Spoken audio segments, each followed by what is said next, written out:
Huh. He's never shown any interest in this series before.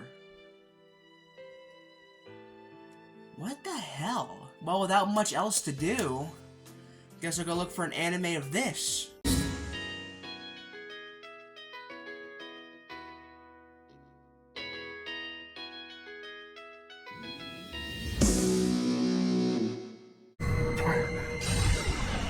So... No!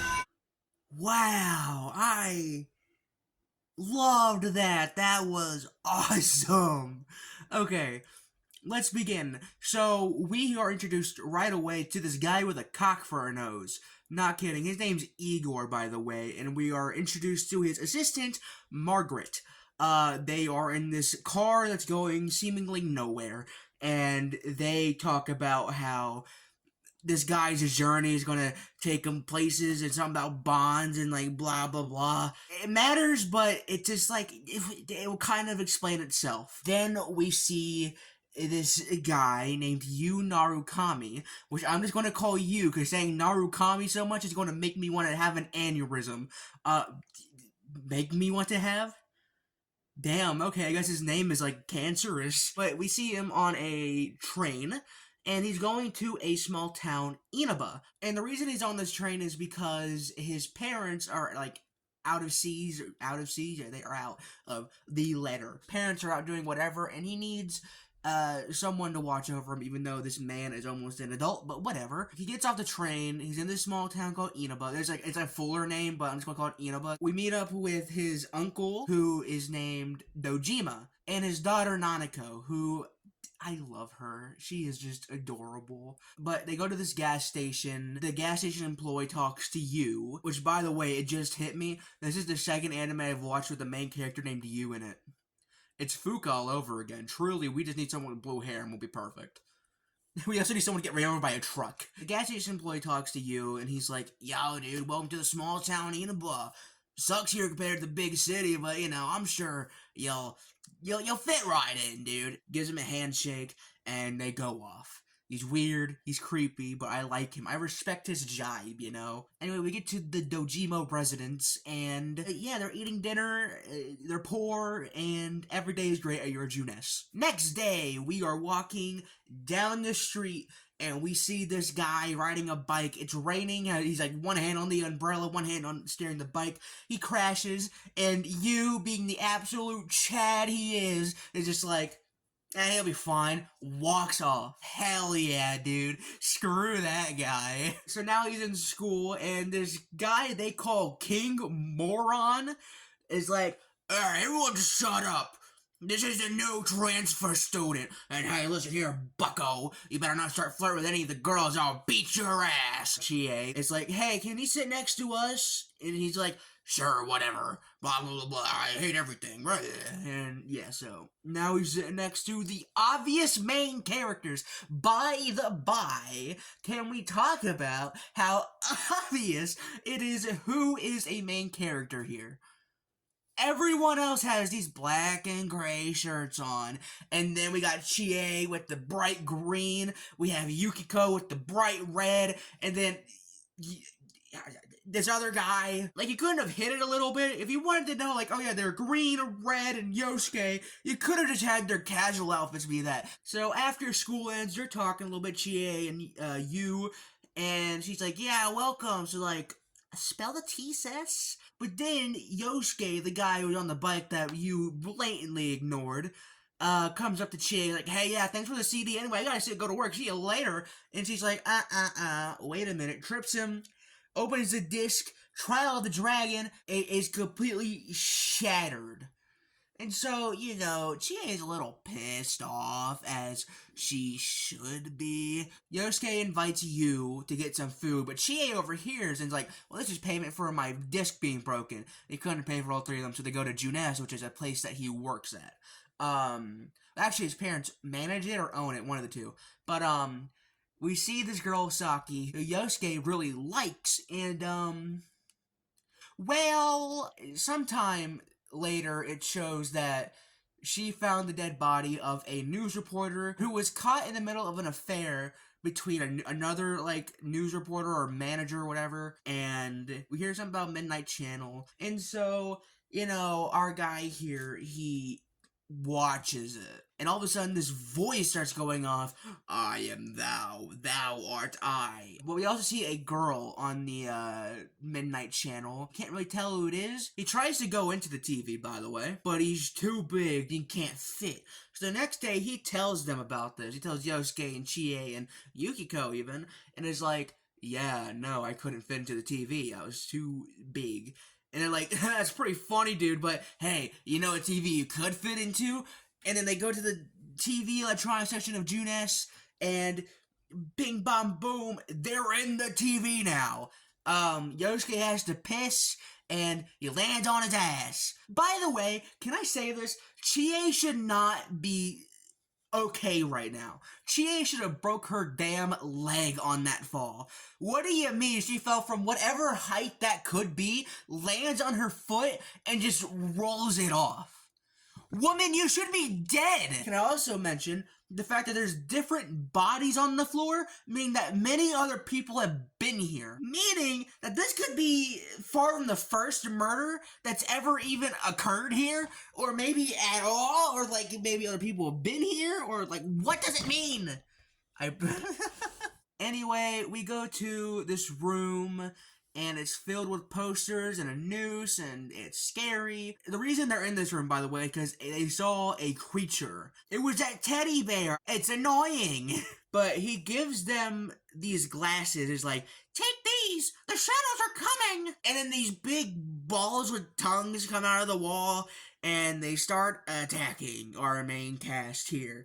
And Chie gets knocked the hell out, gets licked to death, and then Narukami, just like opens his third eye and is like, persona.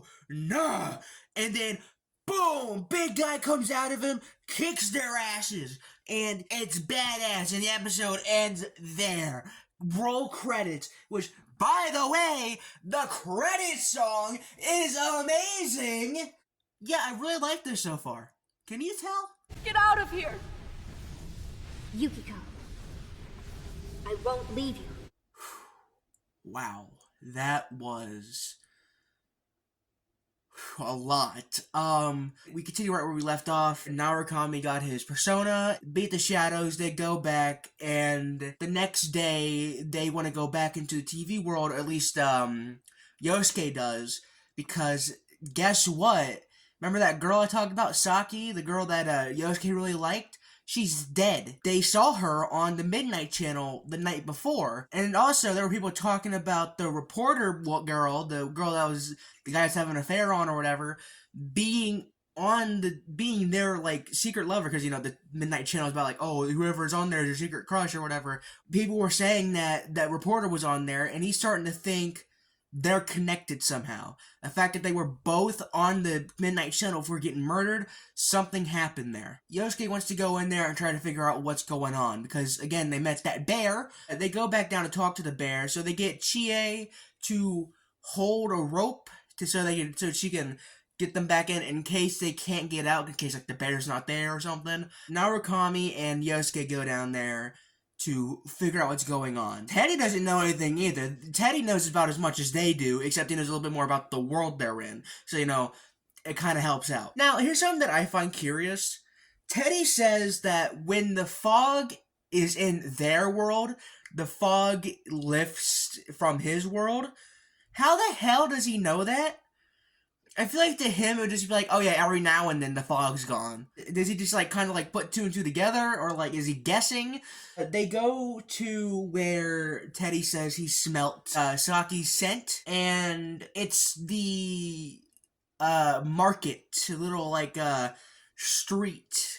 It's a part of Inaba that they're in, and it's where Saki's parents' business is. The one that's being run out by Junes, who she was working for Junes while trying to support her family, and people just dogged on her for it.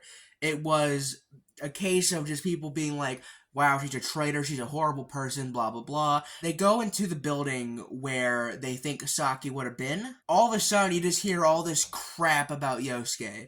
Like, he's a real pain in the ass, Yosuke sucks, you know, I didn't really like him in the end, because he also saw the movie ticket he gave Saki the episode before, just torn up. And then he's like, what's going on? What is all this? Is this how she felt about me? Then his shadow comes out. Yes, another version of Yosuke comes out of the shadows into the dark. Snow falls on the tracks, and it is the true self. But here's the thing, Yosuke doesn't want to admit that it's him. He's scared of that version. Not that he's scared, he's ashamed of that version. He doesn't want to admit that, yes, this is who I am deep inside. It's saying that, I hate this place, you know, Asaki's murder, perfect excuse to do something fun around here for once. I hate it here. And he didn't want to admit that out loud, but it is how he was feeling deep down. Now, I do wonder if some of these are exaggerated a bit, because, as we'll find out later on, it just feels like it's not completely what they're feeling, but it's like an exaggerated version of what they're feeling. It turns into Yosuke being like, you're not me at all, and it turns into this big monster that only Narukami can defeat, because guess what, he's the only one with a persona. So they would have talked Yosuke into being like, dude, this is you, and it's okay to be this way. It's okay to have these feelings. It's okay to have a side that you don't like. It's still you. He convinces Yosuke to be like, yeah, this is me.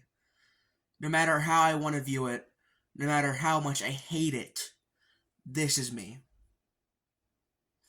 Man, why did that speak to me a little bit? He accepts it, and now he gets his persona. Next day, next episode, guess who's on the TV now? Yukiko. They were interviewing Yukiko about the Amagi Inn murders, because guess what? Yukiko is the daughter of the owner of Amagi Inn, which is like a big historical inn in Inaba. Basically, the two murderees were somehow connected to the Amagi Inn, especially the first one. The first one is said to have been like a real annoying asshole to the staff, so much so that it made her mother collapse and made Yukiko have to do a lot of the responsibilities, which again, she's also in high school. It's like, this is a whole thing. It shows her on the Midnight Channel a few days later, which again, there's another correlation there, you know, news reporter girl's on TV, Saku's on TV, and now Yukiko's on TV. They go into the TV world to find Yukiko. She is off for the races. She's like, I need to find my friend right now. So they go to this castle-like area. Eventually, they get to where Chie ran off to, and hey, look at that, it's Chie's other self. They heard Yukiko's thoughts of Yukiko being like, I rely on Chie too much. Chie completes me. I'm useless. That makes Chie's other self come out like, did you hear that? Yukiko relies on me. She needs me. And that makes me feel good. And she's like, no, I don't. Yukiko's my friend. You are not me. And that makes the whole thing come out, the big shadow. And Yosuke and Narukami have to fight it. And eventually Chie has to accept that, yes, that is a part of her. So now Chie has her persona, and they take a break. So the next episode is them finding Yukiko. And this episode was incredible. Episode 4 was phenomenal. It begins with Yukiko getting this bird, and the bird will come into play later on. Fast forward to now, and that bird left its cage. It escaped, and now she's left without it. Back to the TV world. Again, Yukiko's true thoughts are saying, I'm useless, I'm nothing, and I'm stuck to this damn hotel. She doesn't want to own the Amagi Inn. She wants to be free, but she's not strong enough to open the cage to fly. Unlike the bird. Yeah, no, she compares herself to the bird because that bird opened its cage on its own and flew out. She wasn't sad she was sad that the bird left, but the thing she was really sad about was the fact that the bird had the strength that she didn't have. She finally accepts that, yeah, no, this is a part of me. I do feel useless. I do feel like I'm not strong enough. She finally breaks out of that cage, metaphorical, and accepts that, yeah, no, I'm not as strong as I try to come off. I can't really do a lot by myself. That's like, it's like a lot deeper than that. You have to watch it yourself. Yeah, no, this is a great episode though. Just the action, the freaking cinematography for this entire section. Oh my god, it's gorgeous. Like, just look at this. It is beautiful. Chie in the fire, the lighting, the animation. They lock the hell in for this episode. The music is incredible. Now let's talk about episode 5. This episode sucked. Okay, episode 5, that's a bit harsh. Episode 5 wasn't horrible. It's fun. It's a good episode, but it's filler. And that is very much needed for a Persona anime, because there's so many like social links you do in the game, and it's just kind of covering them all. But goddamn, did this one suck. Compared to like the last episode we just had, just to go from that to, yeah, Narukami got stuck in a relationship triangle, and now he's dating this girl that doesn't care for him that much, and he's stressed out. What? Did Chie and this girl get into a fist fight because the guy that the girl liked Chie instead, and she's heartbroken. She tries to kill herself. She's annoying. I hate her. Not Chie, but the basketball team captain girl. She's annoying. It's a fine episode. And I like that it gets you to connect with this character more, with this world more. But I want more, like episode 4, damn it. Why would you go from that amazing episode to like this B plot? Also off character, I'm sorry this episode's gonna be so long. I am far from empty! So, a lot happened. So we meet up with this new guy. His name's Kanji. Story is that he beat up a biker gang. Oh, I wonder what that's about. We see him and he's this big, strong guy, but he seemed to have dropped a bunny, a cute little bunny thing.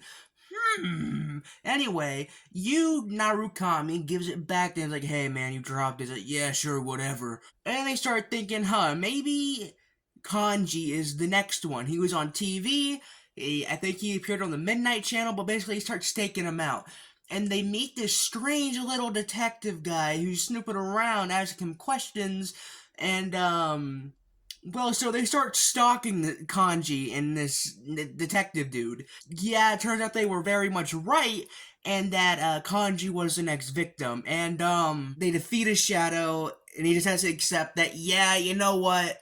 I have a tough exterior, but I still like cute things. I still like things that people don't see as manly. It's whatever. It's who I am. And he accepts that part of himself. And then we move on to this actor. Her name is Rosette, or Rise. Her whole thing is that she's tired of being in the business. She quits first frame perfect quitting speedrun any percent. So now she's going back to Inaba because that's where her family business is, and she's going to rest for a little bit.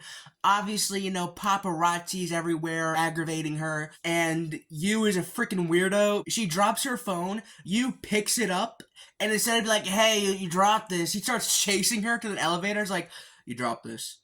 A few stores back he could have said that, but whatever. Then they start seeing Rise on the Midnight Channel, and they go to warn her, like, hey, look, I know you don't know us, but something weird's happening here. When they first warn Rise about the kidnappings, it's you, it's Kanji, and Yosuke, which Yosuke is a big fan of Rise, but that's just little, he's horny for her jokes, it's whatever. And after they warn her, here comes Adachi and Dojima. Have I mentioned Adachi yet? I don't think I have. If I haven't, then I'm going to real quick. Adachi's the sidekick detective joining Dojima in the cases of the murders. That's about it. He's just a sidekick. He's weak, he's stupid, and I love him. I sure hope that continues. Here comes Adachi and Dojima to be like, hey, Rise, we should warn you, we have some suspicions that you might be kidnapped. But she's like, oh yeah, those guys that just left already warned me. Again, Dojima is Narukami's uncle. So he's like, how does he know? He shouldn't, because, he's a teenager, he shouldn't be getting involved. And he's already told Narukami to be like, don't get in any business you're not supposed to be. Because, he has some suspicions about, some things that Narukami was He's around the victims. He's around people who are getting kidnapped during all this. He's in places he shouldn't be, and he's just a little bit suspicious of Narukami. You know, it is kind of weird. This kid started coming into this town, and all of a sudden murders happen. I'd be a little suspicious too, even if I didn't want to be. It was like, Dojima needs to face himself. So they start like staking out and trying to be very wary of the goings on with Risei to maybe catch the guy who's doing it. But they are too late, and big problem with this section. They over-sexualize the hell out of Risei when it is very unnecessary. She is an actor. Yes, she was exploited a lot. But here's the thing. You didn't have to show this part, nor was it really a big part of who she was. They just do it for the sex appeal. But the problem is, that wouldn't be that big of a problem if it wasn't for the fact she's 15. What the hell is wrong with you? Look, it was 2008. It was a different time. We can argue that. It was Japan, but still, it's disgusting. It should never have been a part of its time. It shouldn't have to be that way. And, you know, breaking character for a minute. This is Colton talking here. I love Persona 4. It is my favorite game of all time. This is my favorite anime of all time. It is my favorite piece of media ever. But this is ridiculous. It does not need this. Like, okay, if you wanted to make it work, you could. It could very much work. Even with her being 15, it could work. Have her be a genuine victim of the abuse, of the weirdness of how Hollywood, or whatever version of Hollywood Japan has, treats their female actors, even who are underage. You could make this work, but no, you weren't trying to do that. You were just being weird. And you know what? I even put it brings up to Kanji was weird as hell. They did not need to be sexualizing a 15-year-old like that. Kanji was extremely weird, but it was even worse with the Risei. But it pisses me off. You know, I really hope they fix that for Revival, but I doubt it because Atlas is a bunch of lazy asses. Back to the review. I'm sorry. That just pisses me off. They go help Risei out, and she has to face herself of being like all these different versions of Rosette, the actor. She has to face the fact that no matter how she feels about it, that is her. Rosette is a part of her, and she accepts that, gets her persona, but hey, what's going on with Teddyson here? Yeah, no, remember Teddy? He got his own shadow. He's trying to figure out who he is, but he thinks he'll never be able to, and when Risei says, there is no real me, that's like Teddy's like, there is no real me. I'm nothing.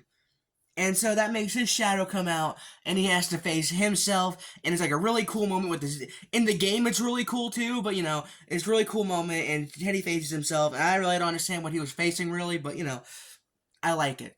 And then we finally figure out who the murderer is. We finally know it's some weird gamer dude who has no life and is like weird. He was the person, I don't think I mentioned this, but in the first episode, there was a guy standing at the gate wanting to talk to Yukiko. This is him.